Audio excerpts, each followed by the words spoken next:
வணக்கம் friends. Fear of death, தனட்டோஃபோபியா, உயிர் மரண பயம்.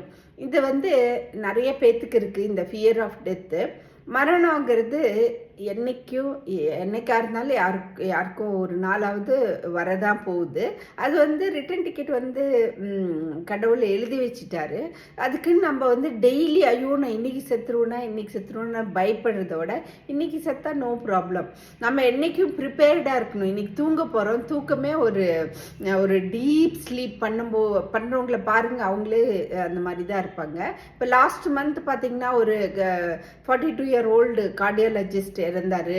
ஒரு 40-year-old இன்டென்சிவ் கேர் ஸ்பெஷலிஸ்ட் இறந்தார். 40-year-old சவிதா மெடிக்கல் சென்டரில் இன்னொரு கார்டியாலஜிஸ்ட் இறந்தார். ஸோ யாருக்கு வேணாலும் மரணம் வரலாம். அந்த மரணத்துலேருந்து வெளியில் வர்றதுக்கு நம்ம நம்மளுடைய எமோஷ்னல் ஸ்ட்ரென்த்தை சரி பண்ணிக்கணும். எமோஷ்னல் ஹெல்த்தை கொஞ்சம் ஸ்ட்ரென்தன் பண்ணிக்கணும்.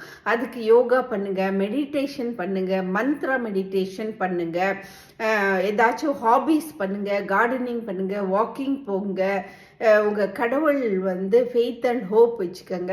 இந்த மாதிரி உங்களுடைய எமோஷ்னல் ஹெல்த்தை ஸ்ட்ரென்தன் பண்ணிக்கோங்க. நாம் இந்த மரண பயத்துலேருந்து வெளியில் கண்டிப்பாக வந்துடலாம். தைரியமாக வாழுங்க, டெய்லி வாழுங்க. தேங்க்யூ.